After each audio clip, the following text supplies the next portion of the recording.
Oke teman-teman, kali ini saya akan membagikan salah satu pengalaman saya ketika saya mengalami tali kopling yang keras.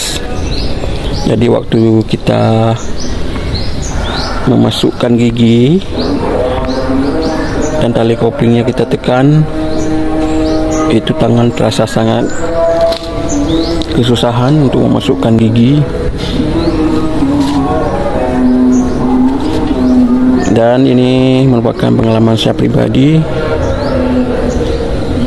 saat saya membawa motor ini ke bengkel, dan baru tahu saya kalau orang bengkel ternyata mempunyai trik tersendiri untuk mengakalin agar tali kopling ini tidak, waktu kita tekan gini nggak terlalu keras. Nah, bagaimana caranya? Ikuti terus. Dan ternyata seperti yang Anda lihat,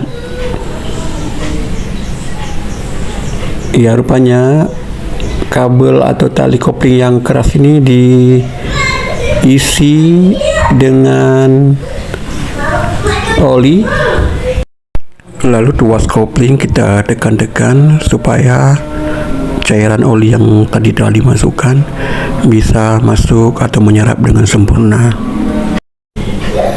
Memang trik-trik seperti ini berdasarkan pengalaman dari para mekanik, jadi tidak mesti harus ganti yang baru. Kalau memang masih bisa dipakai, tinggal diikuti aja bagaimana trik-trik dari para mekanik. Ternyata luar biasa sekali trik dari para mekanik di bengkel, dan ini adalah ilmu yang sangat bermanfaat bagi kita. Jadi beginilah prosesnya, diisi dengan oli kemudian disemprot dengan pengisi angin. Oke, semoga video ini bisa bermanfaat buat Anda.